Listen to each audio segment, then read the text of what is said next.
오늘은 지난주에 이어서 같은 이사야 그 다음 말씀을 전하도록 하겠습니다.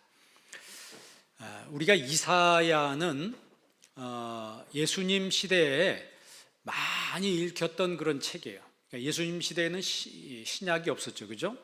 구약만 있었는데 그 구약 성경 중에서 가장 핫한 성경이 어디냐면 이사야입니다. 그러니까 예수님도 성경을 많이 인용하시잖아요. 많이 인용하시는데 신약 성경에 예수님이 가장 많이 인용한 성경이 이사야예요. 그 이사야는 여호와는 나의 구원이시다, 그런 뜻이죠. 그러면 이사야는 66장까지 있는데 특별히 이사야를 구조로 이렇게 나눌 때 독일의 신학자인 둠이라고 하는 신학자는 제1 이사야, 제2 이사야, 제3 이사야 이렇게 나눠요. 그래서 제1 이사야는 1장부터 39장, 제2 이사야는 40장부터 55장, 제3 이사야는 56장부터 66장 이렇게 나누고, 칼빈은 1장부터 39장까지를 첫 번째 이사야, 그리고 40장부터 66장까지를 제2 이사야 이렇게 나눠요. 그런데 현재의 개혁신학은 그 이사야가 같은 시대의 정신을 반영하고 있기 때문에 한 권으로 봅니다. 우리가 제1 이사야, 제2사야, 제3 이사야 이런 거를 굳이 그렇게 알 필요는 없겠죠. 그러나 분명한 것은 그 이사야가 이야기하는 것은 이스라엘 백성들이 포로 생활을 하는데 그 포로 생활을 통해서 하나님이 그들을 위로하시고 다시 그들을 회복하게 하신다, 그들을 구원하신다라고 하는 그 메시지가 핵심 메시지예요. 그렇게 보면 우리 신자들은 어떤 상황에 처해도 하나님만을 신뢰하고 하나님만을 의뢰해야 된다라고 하는 것을 강조하는 것이죠. 그러니까 즉 감당할 수 없는 그런 고통과 어려움이 닥쳐와도 나라가 패망하고 유배 신세가 되었다 할지라도 하나님은 거기 계시기 때문에 희망을 잃지 말아야 된다. 그러니까 오늘 본문에도 이제 하나님의 손이란 말이 나오죠. 하나님. 그러니까 우리의 삶은 하나님의 손바닥 안에 있다는 거예요. 이 손이 이제 우리가 위기가 찾아오잖아요. 오늘 본문 말씀에 이제 위기에 대해서 이야기를 하는데 사람이 위기를 겪으면은 엄청난 스트레스를 받습니다. 그래서 의사분들이 이야기하는 거 보니까 위기가 찾아오면 스트레스가 오는데 이 환경 때문에 이 위기가 찾아오고, 물질 때문에 위기가 찾아오고, 건강 때문에 위기가 찾아오고, 인간관계 때문에 여러 가지로 위기가 찾아오는데 그 위기가 우리한테 스트레스를 유발한다는 거예요. 그래서 간이 약한 사람은 그 스트레스가 간을 친다고 그러죠. 위가 약한 사람은 위를 친다고 그래요. 눈이 약한 사람은 눈을 치고 나오고, 그래서 그게 각종 질병을 유발한다고 해요. 그래서 사람으로 하여금 사망에까지 이르게 한다라고 하는 것이죠. 그러면 이 위기 가운데 우리가 어떻게 해야 되냐? 여러분, 사도 바울이 이야기한 게 뭐냐면 항상 기뻐하라, 쉬지 말고 범사에 감사. 여러분, 이걸 항상 선포하고 살아야 되는 거예요. 여러분, 너무 힘들잖아요. 이번 주 누굴 만나야 되는데 그 사람은 나한테 어마어마하게 힘들게 한 사람이야. 너무너무 나한테 스트레스 주는 사람이야. 여러분, 그런다 할지라도 여러분 기뻐하라고 했으니까 기뻐해야 합니다. 아니, 세상에 내가 이런 상황이 기쁨이 나와요? 말도 안 되는 소리 하고 있네. 그런데도 우리는 성경대로 살 수 있어야 됩니다. 기뻐해야 되고, 쉬지 말고 기도해야 되고, 감사해야 되는 거예요. 그러면요 정말 그 스트레스가 확 상쇄가 돼요. 그 마음속에 굉장히 부담스럽고 막 잠 안 오고 막 신경이 막 쓰여서 여기까지 올라오던 게 항상 기뻐하라. 다시 한번 얘기합시다. 항상 기뻐하라, 쉬지 말고 기도하라, 범사에 감사하라. 그걸 요약한 것이 이사야예요. 그러니까 구약 말씀과 신약 말씀은 따로 떨어지는 게 아니에요. 같은 말씀이에요. 구약과 신약은 다 통으로 하나입니다. 그래서 내 마음속에 기쁨을 그냥 기뻐하라고 했으니까 마음속에 솔직히 하나도 안 기뻐. 그런데 기뻐하라고 했으니까 주여 나에게 기쁨을 주옵소서, 그러면요, 이 고통과 어둠이 확 상쇄가 되고 감사하라고 했으니까 하나님 감사함으로 이 문제가 해결될 줄 믿습니다, 이루어질 줄 믿고 감사합니다 라고 했을 때 이 어려움과 내 마음속에는요 고통이 확 줄어듭니다. 확 줄어들고 이게 여러분 이 내 마음속에는 고통이 평안으로 바뀌어요. 경험해 보신 분은 알 거예요. 겪어본 사람만 알아요. 그러니까 신앙생활은 경험이지 논리가 아닙니다. 그 하나님이 말씀하신 그 사실을, 그 팩트를 우리가 받아들여서 내 삶 속에 프락시스라고 하는 실천으로 만드는 것이 신앙생활이에요. 하나님 말씀이 팩트인데 나하고 아무런 관계가 없어요. 그럼 그게 신앙이 아니죠. 오늘 이사야는 이스라엘을 괴롭혔던 민족들이 많습니다. 바벨론이 괴롭히고, 아수르가 괴롭히고, 이집트가 괴롭히고, 블레셋이 괴롭히고, 모압이 괴롭히고, 이 괴롭힌 민족들이 많은데 그 이방 민족들을 하나님이 멸망시킨다라고 예언하고 있어요. 다시 말하면 하나님의 백성들을 괴롭혔던 그 족속들을 하나님이 손봐 주신다는 거죠. 그 어떤 나라도 하나님의 심판에서 자유로울 수 없으며 무한한 하나님의 섭리와 그 능력 안에서 모든 것들이 하나님의 계획대로 이루어진다는 거예요. 그러니까 여러분, 위기가 찾아오고 고통이 찾아올 때 내 삶이 하나님의 손바닥 안에 있다는 사실을 믿으시길 바랍니다. 위기라는 말을요, 히브리어로 재밌는 얘기인데 손바닥이란 뜻입니다. 위기란 이 히브리어를 카프라고 그래요. 카프를 어떻게 쓰냐면 여러분 손이 이렇게 돼 있잖아요. 이렇게 쓰면 이게 카프예요, 히브리어로. 이게 히브리어로는 뜻 글자예요. 알렙, 베트, 기멜 이렇게 나가는데 알렙이라고 하는 알파벳 첫 자가 황소란 뜻이에요. 베트는 집이란 뜻이에요. 이렇게 다 뜻이 있습니다. 그런데 이 손이 이렇게 쓰면 돼요. 이렇게 쓰면 되는데 이게 카프래, 손바닥이라는 뜻이에요. 그런데 그게 위기가 손바닥이에요. 우리나라 말로 위기가 히브리 말로 손바닥이에요. 그러니까 아무리 위기가 찾아와도 하나님의 손바닥 안에 있는 거예요. 하나님의 손바닥 안에. 그러니까 이 섭리를 어떻게 알겠어요? 여러분, 내일 무슨 일이 일어날는지 아는 사람 있어요? 아무도 없습니다. 모든 것들은 하나님의 섭리대로 이루어지는 거예요. 우연이라고요? 세상에 우연은 없어요. 진화론에서 우연히 모든 게 아메바부터 진화돼 가지고 사람이 있다고 말하는데, 그게 여러분 우리 인간의 혈관의 길이가 10만 킬로래. 10만 킬로. 여러분 안에 우리 머리통부터 이 필줄이 다 이어져 있잖아요. 시신경까지 다 하면은 10만 킬로래. 10만 킬로면 지구 2바퀴 반이에요. 그러면 혈관을 쫙 늘어놓으면 지구 2바퀴 반의 길이래요. 그러면 이걸 구겨 넣어가지고 사람으로 만들어요? 그게 저절로 됐다고요? 그게 저절로 됐다고요? 말이 되는 거예요? 바닷가 모래톱에 시계가 떨어져 있는데 저 시계가 바닷물이 밀물과 썰물을 통해서 이 바다가 우연히 돼서 이게 시계가 만들어졌다고, 이게 그렇게 돼서 시계가 우연히 되는 거예요? 그게 아니잖아요. 그냥 누가 만든 시계가 거기 떨어져 있는 거죠, 그죠? 그 우리 인간의 몸이라고 하는 거는 이게 저절로 만들어진 게 아니에요. 하나님이 만드신 거라고. 그러니까 조물주가 있고 그 조물주가 만들었다라고 하면 이게 간단한데, 인간은 이 머리 쓰는 걸 좋아해가지고 자꾸 뭘 지어내가지고 만들어내서 이런 과정을 통해서 인간이 저절로 우연히 진화됐다고 얘기하는데, 우리는 진화론을 믿는 사람들이 아니고 창조론을 믿는 사람들이에요. 창조론을 믿는다는 것은 모든 것을 하나님이 만드셨고 하나님이 섭리하시고 운행하신다라고 하는 거죠. 왜냐하면 거기에 하나님의 섭리와 뜻이 있다라고 하는 것을 믿는 거예요. 그러니까 이스라엘 백성들이 이 고통을 당하는데 그 고통 속에서도 하나님의 뜻이 있다라고 하는 거죠.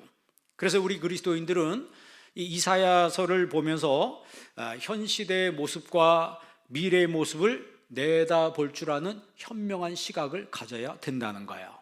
자, 오늘 17절에 보면 갈증으로 혀가 마른다 이런 표현이 있어요. 이게 위기 상황이죠.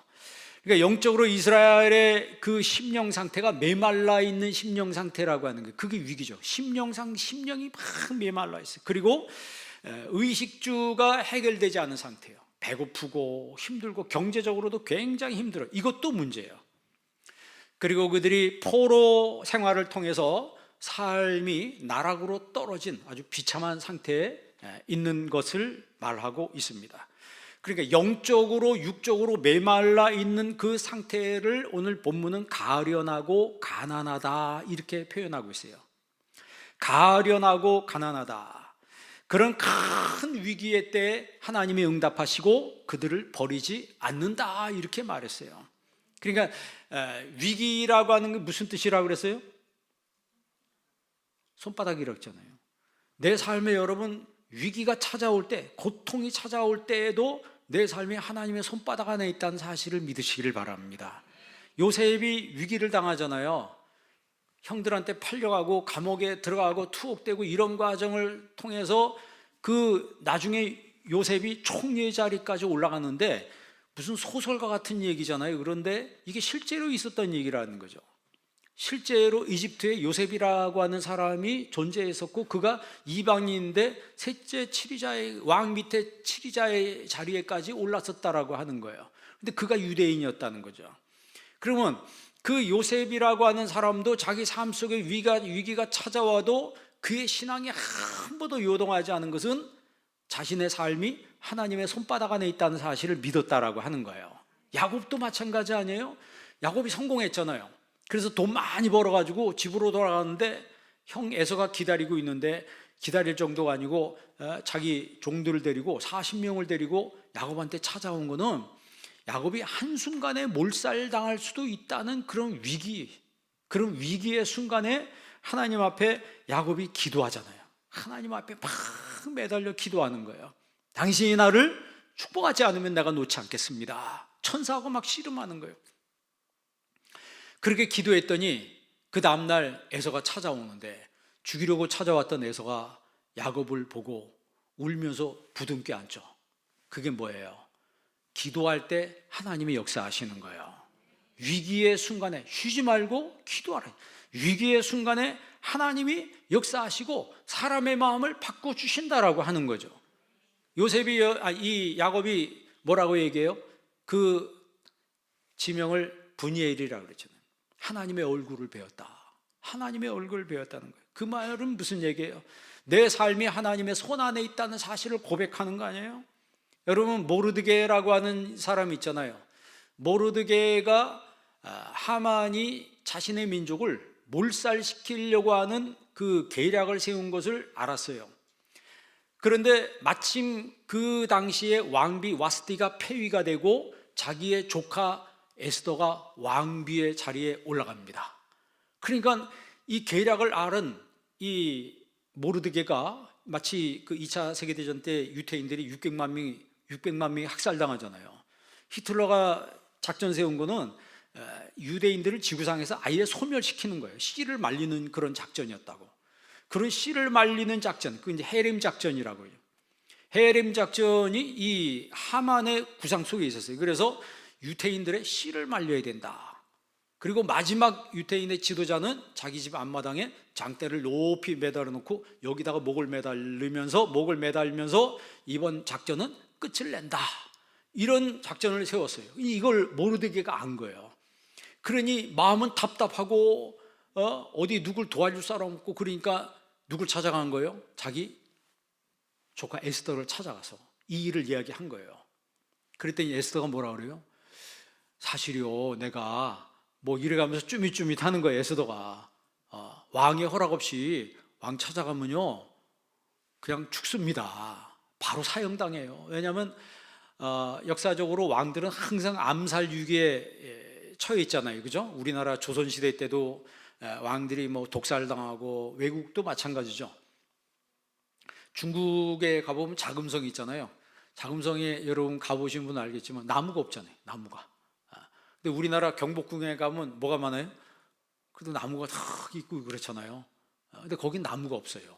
왜냐하면 자객이 나무 타고 침입하고 이럴까 봐 아예 나무가 한 그루도 없어요. 그러니까 크기는 큰데 삭막해. 근데 우리나라는 아주 정겹고 이렇게 그 규모가 너무 아름다운데 이 중국하고 우리나라하고 달라요. 여러분 중국 같은 데 영화 보면 왕을 하려면 얼마만큼 떨어져야 돼요? 저만큼 떨어져야 돼요. 저만큼 떨어져서 기어서 벌벌벌 기어서 어느 정도 따가우면 그 다음 못 와. 암살 때문에. 그러니까 역사적으로 왕들은 항상 살해와 암살 위협에 시달렸기 때문에 아수에로 왕도 마찬가지였어요. 식구들도 못 믿는 거예요. 자기 부인도 못 믿는 거예요. 그래서 허락 없이 들어오면 바로 그 사람은 사형이에요. 그러니까 에스더가 그 사실을 알기 때문에 모르드게가 자기에게 왕 앞에 가서 이 사실을 알려달라고 말했을 때 허락 없이 왕 앞에 가면 죽는다는 사실을 얘기해 주니까 모르드게가 뭐라고 얘기해요? 네가 지금 왕비가 된 게 잘나서 된 줄 아냐? 하나님이 이때를 위해서 너를 왕비의 자리에 세운 줄 모르느냐? 이렇게 얘기하는 거예요. 만약에 내가 하지 않으면 하나님은 다른 사람을 통해서 우리 민족을 구원할 것이다. 너가 왕비의 자리에 있다고 해서 너 안전할 줄 아냐? 이렇게 막 대놓고 팍 얘기하니까 에스더가 정신이 뻗쩍 난 거예요. 그러니까 우리가 하나님 말씀 들을 때도요, 정신이 뻗쩍 날 때가 있습니다. 그 경험해 보신 분 있어요? 에스더가 처음에는 모르드게가 말할 때 아이 뭐 그거 왜 자꾸 부담스럽게 딴 사람 죽어도 난 왕비니까 안 죽어, 그런 생각 가지고 있다가도 하나님 말씀 들을 때 정신 뻗쩍 들을 때가 있어요. 그러니까 에스더가 정신이 번쩍 난 거예요. 그래서 모르드게한테 말하잖아요. 나를 위해서 내가 3일 동안 금식 기도하겠다. 나를 위해서 기도해달라고. 나를 위해서 기도해달라고. 그리고 3일 동안 금식 기도하고 왕을 찾아가는 거예요. 그런데 왕을 찾아가는데 이거 위기죠. 그야말로 죽느냐 사느냐 위기예요. 허락도 안 받고 그냥 찾아갔으니까. 그런데 왕이 에스더를 보자마자 뭐라고 얘기해요? 마치 야곱이 하나님 앞에 밤새도록 기도하고 에서를 만나니까 죽이려고 달려오면서 생각이 바뀌어가지고 야곱을 보고 눈물을 흘리며 부둥켜 안고 울잖아요. 그런 것처럼 왕의 마음이 팍 누그러져가지고 이 에스더를 보면서 호를 딱 들고 이제 이거는 괜찮다는 얘기죠. 그러면서 웰컴하는 거예요. 에스더를 막 오라고 말 이러면서 너무너무 아름답다고. 당신 소원이 뭐냐? 나 이 나라 절반이라도 주겠다. 막 이래가면서 마음이 확 열려 있어요. 여러분, 기도할 때 하나님이 역사하시는 거예요. 그러니까 우리가 기도할 때 위기를 넘어서 축복된 삶으로 나아갈 수가 있는 거예요. 성경이 그것을 우리에게 말씀하고 있잖아요. 그러니까 우리 하나님은 반드시 위기를 넘어서 축복된 삶으로 인도해 주시는 분이시다. 뭐 성경에 이런 이야기가 너무 많잖아요. 다니엘이라는 사람도 여러분 바벨론 포로 생활 중에 재상이 되잖아요. 에스더는 왕후가 되잖아요. 그런데 이 유대인들은요, 세계 어디서든지 물질적 풍요를 일구어내는 데는 독보적 존재였어요. 나라를 잃고 2000년 동안 떠돌이 신세로 살아왔는데 지금 여러분 돌이켜보면 현재 세계 경제 정치를 쥐고 흔드는 사람들이 누구예요? 이스라엘 사람들이라고요. 결국 그 힘은 어디서부터 시작되는 거예요? 야훼 하나님을 믿는 것에서부터 시작되는 것이다. 그리고 우리 신자들은 하나님은 내가 믿는 하나님은 그 어떤 위기가 닥쳐오든지 그 위기를 넘어서 나를 축복된 삶으로 인도하시는 좋으신 하나님이시다 라는 것을 믿을 때 샬롬 상태를 유지하는 거예요. 마음의 평안 상태를 유지하는 거예요. 여러분 살다 보면 5만 가지 일을 다 겪잖아요. 뭐 별 사람을 다 만나지 않습니까? 그 사람 때문에, 환경 때문에 내가 스트레스 받고 그러는데, 그러나 내 하나님을 믿으면서 아까 얘기한 것처럼 항상 기뻐하라, 쉬지 말고 기도하라, 범사에, 여러분 그렇게 나가시기 바랍니다. 그럴 때 샬롬 상태를 유지하는 거예요. 막 불안한데요, 하나님 말씀 여러분 막 선포해 보세요. 그러면요 확 상쇄가 돼요. 막 스트레스 여기까지 올라오고 불안이 여기까지 쫙 뭐가 잘못될 것 같고 막 그런데요, 사람 생각 한 장 차이라 그러잖아요. 예? 생각하기 달렸다 그러잖아요. 하나님이 생각을 바꿔주시는 거예요. 그러면요 불안했던 게 순간의 평안으로 싹 바뀝니다. 그게 여러분 건강을 유지하는 거예요. 그거 못하면요 그 불안 때문에 나중에 이게 병으로 옮겨갑니다. 내가 망가지는 거예요. 약 먹는다고 여러분 낫는 게 아닙니다. 그래서 우리 예수 믿는 사람들은 이런 위기를 넘어서 축복된 삶으로 나아가려면 우리가 어떤 모습으로, 어떤 태도로 우리가 믿어야 되냐, 또 살아야 되냐라고 했을 때 가장 첫 번째는 하나님의 간섭하심이 있음을 믿어야 합니다. 내 삶 속에 하나님의 간섭하심이 있음을 믿어야 돼요. 그러니까 하나님이 준비하신다, 하나님이 날 도와주신다는 사실을 반드시 믿어야 합니다. 17절 한번 읽어볼래요? 다 같이 한번 읽습니다. 가련하고 가난한 자가 물을 구하되 물이 없어서 갈증으로 그들의 혀가 마를 때 나 여호와가 그들에게 응답하겠고 나 이스라엘의 하나님이 그들을 버리지 아니할 것이라. 아멘. 가련하고 가난한 자가 물을 구하되 물이 없어서 갈증으로 그들의 혀가 마를 때 나 여호와가 그들에게 응답하겠다는 거예요. 나 이스라엘의 하나님이 그들을 뭐하지 않는다? 버리지 않는다는 말을 하나님의 손으로 꽉 붙잡아 주신다라고 하는 거죠. 이스라엘 백성들이 홍해를 건너요. 출애굽하는데 홍해가 가로막혀 있잖아요. 그 홍해가 가로막힌 것 자체가 위기죠. 그 위기인데 그 홍해가 하나님은 갈라지게 하시더라고 하는 거죠. 갈라지게 하시는 거예요. 히스기야 왕이 여러분 이스라엘의 왕인데 하나님이 이사야 선지자를 그에게 보냅니다. 이사야 선지자가 하나님 말씀을 듣고 가서 히스기야에게 말을 전해주는 거예요. 전해준 거예요. 이게 선지자를 나비라고 그래요. 히브리 말로 나비, 프라핏이라고 해요. 프라핏, 영어로 프라핏이라고 하는데 그 헬라어로 이제 프로페테스라고 그래요. 프로페테스의 그 프로는 프론트, 앞이라는 얘기입니다. 그러니까 앞을 보고 먼저 이야기를 해주는 사람이에요. 그 선지자 이사야가 가서 침소를 정리하라고 하십니다. 하나님이 침소를 정리하라고 하십니다. 그 말은 뭐예요? 이제 죽을 거니까 침소를 정리하라 이 말이죠. 여러분 죽으면 침대 어떻게 해요? 이불 같은 거 다 말아서 다 갖다 버리든지 없애버리든지 하잖아요. 그러니까 히스기야에게 침소를 정리하라 이 말은 당신 죽는다 얘기예요. 그러니까 히스기야가 그 얘기를 듣고 어떻게 합니까? 침대를 떠나지 않는 거예요. 침소를 떠나지 않고 침상에서 하나님 앞에 벽을 향해서 매달려서 울면서 기도합니다. 하나님 살려주세요. 한번 따라해 보실래요? 하나님 살려주세요. 거기서 뭔 기도를 할 수 있겠어요? 높고 높은 보좌 위에서 낮고 천한 나를 보신 하나님, 뭐 이런 기도가 나와요? 가장 힘들 때는요 그냥 하나님 살려주세요 이 기도만 나오는 거예요. 도와주세요 이것만 나오는 거예요. 히스기야도 울면서 기도해요. 그랬더니 하나님 마음이 바뀌었어요. 아까 우리 지금 제가 성경 얘기한 것만 해도 하나님이 벌써 몇 번 마음이 바뀌었어요? 하나님이 바꿔주시는 거예요. 하나님이 다시 이사야에게 히스기야한테 가라는 거죠. 히스기야가 하나님 앞에 기도하고 있을 때 이사야가 또 찾아옵니다. 근데 이사야가 뭐라 그래요? 하나님이 이렇게 말씀하십니다. 내가 내 눈물을 보았다. 내가 내 눈물을 보았고 내 기도를 들었다. 내 생명을 15년을 연장시켜 준다 그랬어요. 그게 무슨 얘기예요? 하나님이 위기 가운데에서 그 위기를 넘어서 하나님이 자기에게 생명을 주시고 축복을 주신다라고 하는 거죠.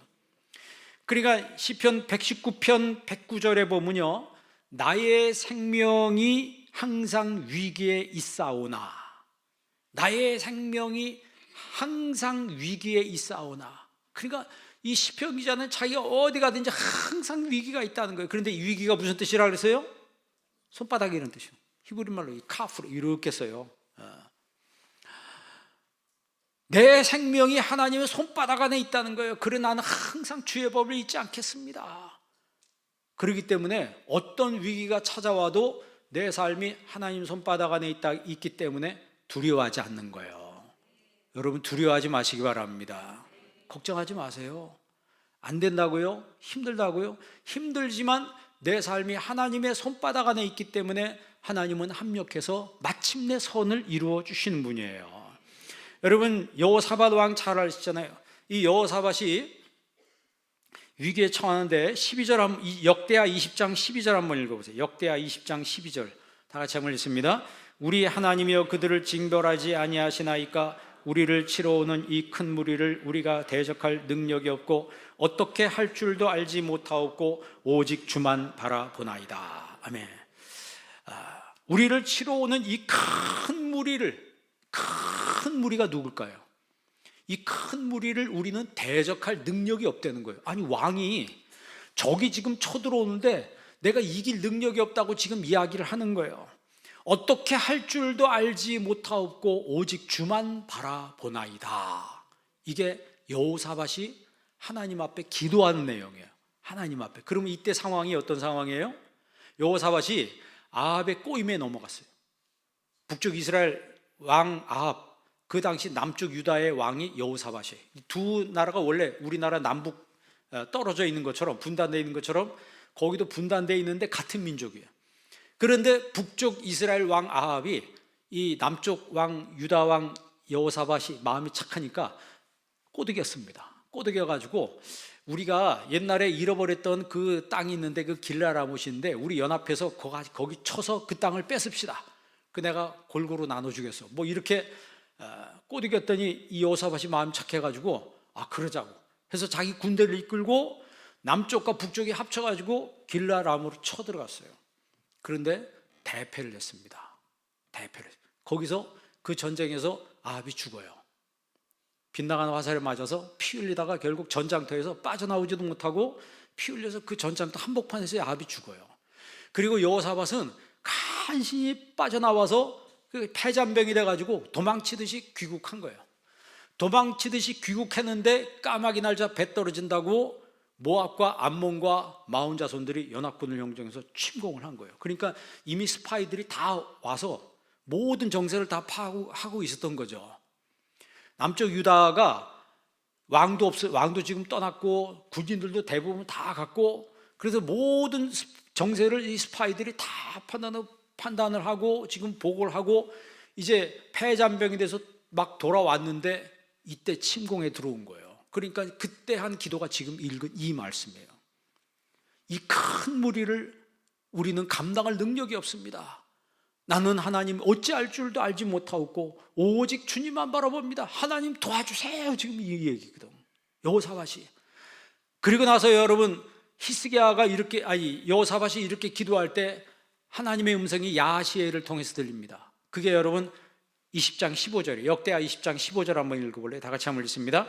야시엘이 이르되 온 유다와 예루살렘 주민과 여호사밧 왕이여 들을지어다. 여호와께서 이같이 너희에게 말씀하시기를 너희는 이 큰 무리로 말미암아 두려워하거나 놀라지 말라. 이 전쟁은 너희에게 속한 것이 아니요.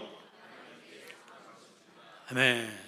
두려워하거나 놀라지 말라. 이 전쟁은 너희에게 속한 것이 아니고 누구한테 속했다? 하나님께 속했다는 거예요. 그 말은 하나님이 해결해 주시겠다는 거죠.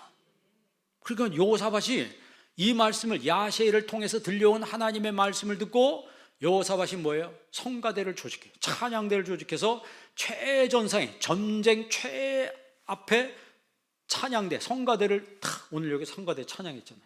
성가대가 맨 앞에 서서 찬양을 시작했어요.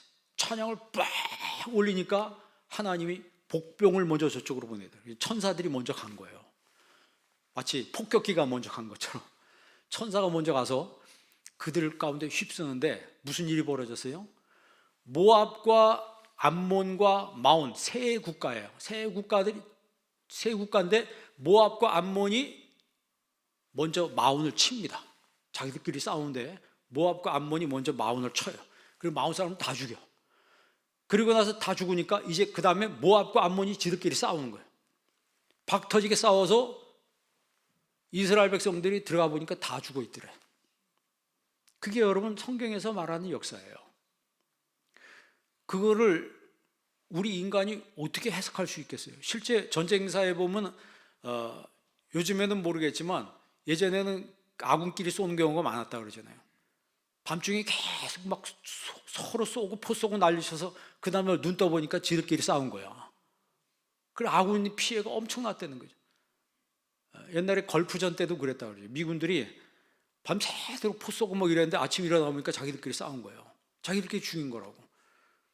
그러니까 모압과 암몬과 마온 자손들이 자기들끼리 싸운 거예요.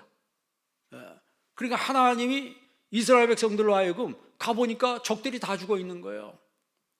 위기가 찾아왔는데 그 위기를 넘어서 하나님이 축복이 되게 하셨다는 거죠. 그게 무슨 소리예요? 전쟁하려고 엄청난 군수물자를 가지고 왔는데 그 전쟁은 군수물자를 거두는 것으로 끝낸 거예요. 거두는 것으로. 거기 어마어마한 군수물자가 오히려 이스라엘 그 군수산업에 엄청난 도움이 된 거죠. 하나님이 임재하시면 안 되는 것도 하나님 되게 하신다는 거예요. 하나님께서 여러분 그 18절 말씀, 오늘 본 말씀 18절 말씀 다 같이 한번 읽습니다. 내가 헐벗은 산에 강을 내며 골짜기 가운데 샘이 나게 하며 광야가 기적이 되게 하며 마른 땅이 샘 근원이 되게 할 것이며. 아멘. 그러니까 첫 번째는 우리가 하나님의 간섭하심을 믿어야 되고, 두 번째는 하나님께 희망을 걸어야 합니다. 하나님께 희망을. 여러분 인생의 희망이 어디 있어요? 하나님께 있음을 믿으시길 바랍니다. 헐벗은 산에 강을 내며, 여러분 헐벗은 산에 어떻게 강이 나와요?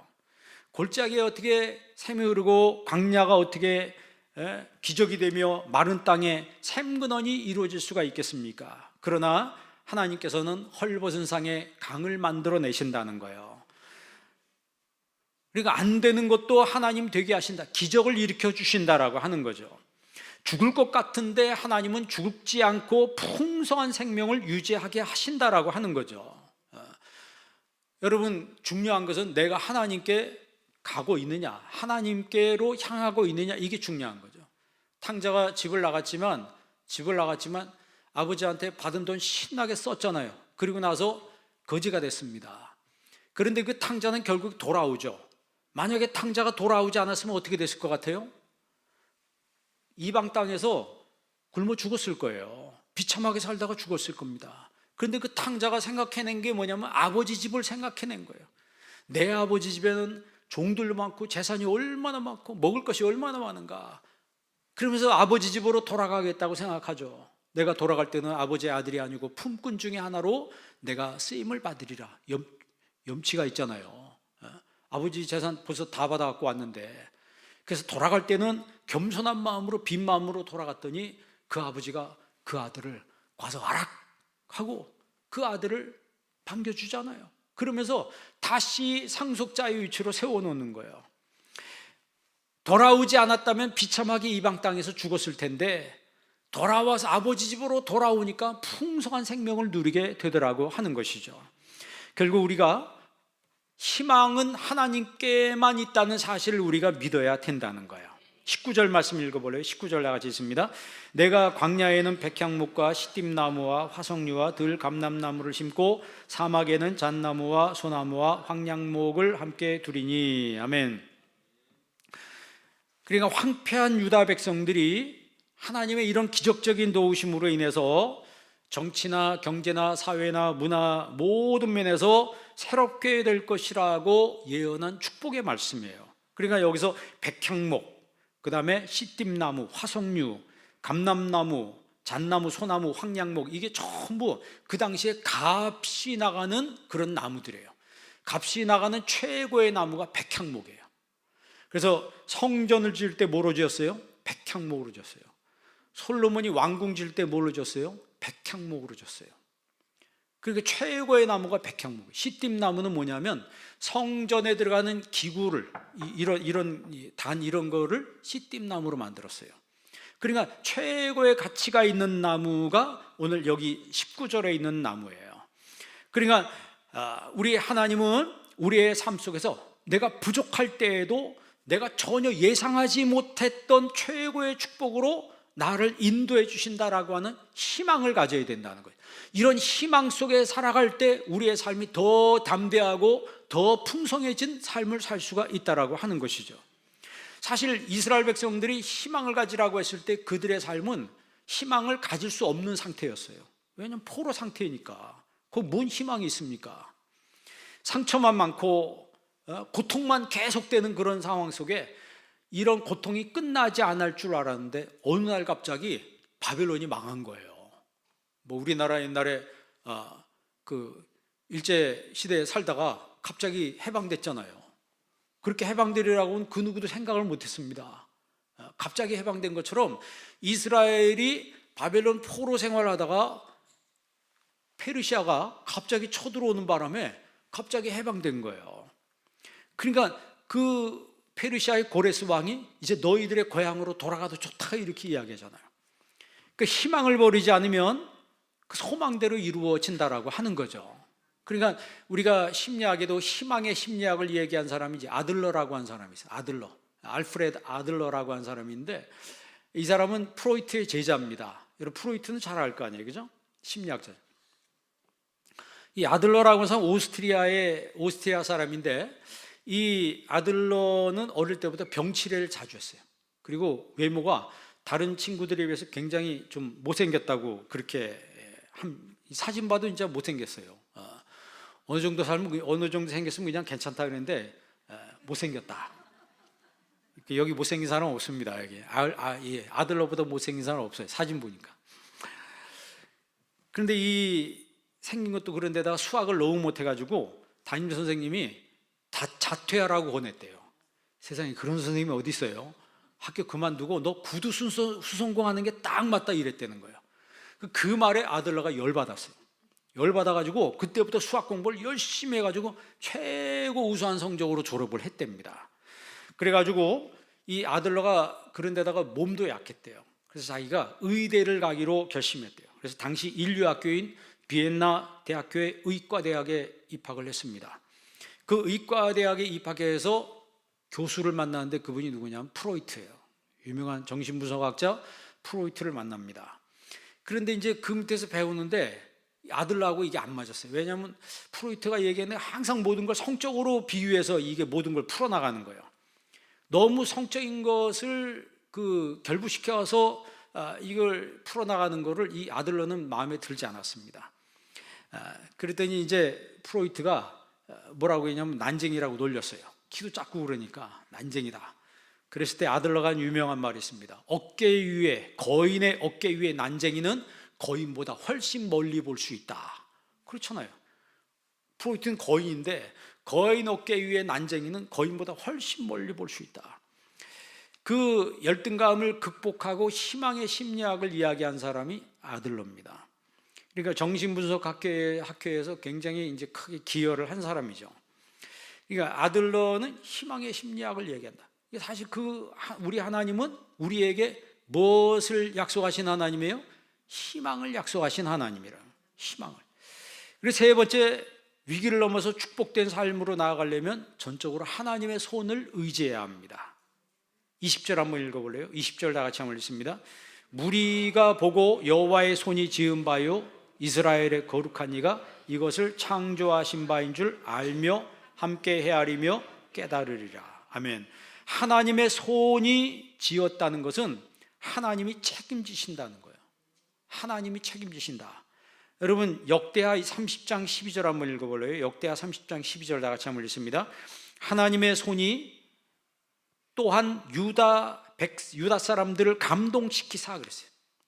하나님의 손이 유다 사람들을 감동시키사. 그러니까 하나님의 손이 함께하면 우리가 감동을 받는다는 거죠. 그러니까 내가 성령이 감동을 받는 건 나도 모르는 사이에 하나님의 손이 와서 나를 만져주시는 거죠. 하나님의 손이 여러분 만져주시는 은혜가 있기를 바랍니다. 하나님의 손이 임하면 악한 귀신도 떠나가는 거예요. 누가복음 11장 20절도 한번 읽어볼래요? 한번 읽어보겠습니다. 그러나 만일 하나님의 손을 힘입어 귀신을 쫓아낸다면 하나님의 나라가 이미 너희에게 임하였느니라. 아멘. 내가 만일 하나님의 손을 힘입어, 여기서 예수님이 하나님의 손이란 얘기를 해요.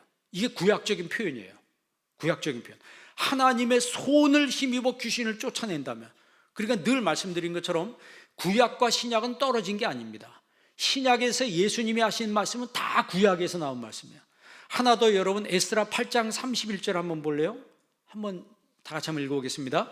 첫째 달 우리가 아하와 강을 떠나 예루살렘으로 갈새 우리 하나님의 손이 우리를 도우사 대적과 길에 매복한 자의 손에서 건지신지라. 아멘. 하나님이 우리 대적과 매복한 자의 손에서 우리를 건지시는데 뭐가 건지신다는 거예요? 하나님의 손이 우리를 도와주신다는 거죠. 그러니까 구약 성경의 신인 동형론이라고 그래요. 하나님의 눈이 우리를 보고 하나님의 손이 우리를 붙들고, 손, 눈 이건 사람이 가지고 있는 거 아니에요. 그런데 이제 신학적으로 이걸 이제 신인 동형론이라고 합니다. 똑같이 하나님이 눈이 있는 것처럼 우리도 눈이 있고, 우리가 손이 있는 것처럼 하나님도 손이 있다. 그 손으로 하나님이 나를 붙드신다는 거예요. 여러분, 내 손이 강할 것 같아요? 하나님의 손이 강할 것 같아요?